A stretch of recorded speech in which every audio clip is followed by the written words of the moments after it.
இந்த சோசியல் மீடியாவை பார்த்தாலேங்க அப்படின்னு தான் கேட்கணும்னு தோணுது. ஆனால் அது அப்படி கேட்கக்கூடாது. அது நாகரிகம் இல்லை. ஏன்னா சோசியல் மீடியான்னு பார்த்தீங்கன்னா ஒரு குட் பிளாட்ஃபார்ம். அந்த பிளாட்ஃபார்மில் வந்து நல்ல கலைஞர்கள் நிறைய பேர் இருக்காங்க. அவங்களுக்குலாம் நிறைய வாய்ப்பு கொடுக்கலாம். நிறைய அடுத்தடுத்த தலைமுறையை வந்து நம்ம சினிமாவுக்கு வந்து இன்ட்ரடியூஸ் பண்ணலாம். ஆனால் இப்போ இருக்கிற சோசியல் மீடியா பார்த்தீங்கன்னா தற்குறிகள் கூடார மாதிரியே இருக்குது. அதுவும் இப்போ வந்த இந்த திவாகர், டாக்டர் திவாகர், அப்புறம் அந்த நிரஞ்சன், இன்னும் நிறைய பேர் தற்குறிகளாக இருக்காங்க பார்த்தீங்களா? அந்த எல்லாம் பார்த்தீங்கன்னா ஏதோ அவங்களுக்கு ஏதோ ஆக்டிங்கில் ஏதோ கரைச்சி குடிச்சவனுங்களாட்டம் அப்படி இப்படின்னு பேசுவானுங்க. இவன் அதுவும் இந்த திவாகர்லாம் இருக்கான் பாருங்களேன் அப்படின்னு கேட்கணும்னு தோணும். ஆனால் அவனே ஒரு பைத்தியம். அவன்கிட்ட போய் நம்ம என்ன விவகாரம் பண்ண முடியும்? அவன்கிட்ட போய் என்ன பேச முடியும்? ஆனால் அவன் வந்து ஒரு சரியான ஆளே கிடையாது. அவன் வந்து சினிமாவுக்கு வந்து he is not fit. So நான் அது வந்து எங்களுக்கு சொல்லியே தான் ஆகணும். அவன் ஏதோ பைத்தியக்காரத்தனமாக ஏதோ பண்ணிகிட்டு இருக்கான். அதனால் அவன் ஏதோ ஒரு இடத்துல வந்து அவன் ஃபேமஸ் ஆகிட்டான்.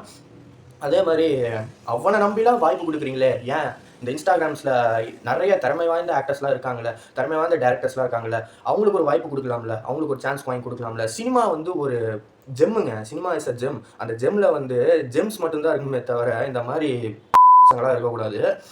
ஸோ இவங்கெல்லாம் சினிமாவில் இருந்தால் சினிமா என்ன ஆகுன்னா இவங்கெல்லாம் வந்து சினிமாவுக்கே கொடுத்துருவானுங்க. இதுதான் உண்மை. ஸோ அதே மாதிரி பார்த்தீங்கன்னா இந்த சினிமா வந்து பார்த்தீங்கன்னா பெரிய சின்ன விஷயம் நினச்சிட்டு இருக்காங்க. ஆக்சுவலாக இப்போ வரவங்கலாம் பார்த்தீங்கன்னா சினிமாக்குள்ளே ஈஸியாக போயிடலாம், நாலு பைத்தியக்காரத்தனம் பண்ணோம்னா சினிமாவில் ஈஸியாக போயிடலாம்னு நினச்சிட்டு இருக்காங்க. சரி, நான் இப்போவும் சொல்கிறேன், எந்த அளவுக்கு சினிமா வந்து வீக்காக இருக்கோ அந்த அளவுக்கு இந்த பைத்தியக்கார கூடாரத்தை கட்டிட்டு தான் இருப்பானுங்க. நான் இதையும் அடிச்சுங்க சொல்கிறேன். அப்புறம் தமிழ் சினிமா வந்து 1000 கோடி ஏன் அடிக்கலைன்னு கேட்டிங்கன்னா அதுக்கு வந்து தமிழ் சினிமாவே வாய் பொழந்து தான் பார்க்கும்.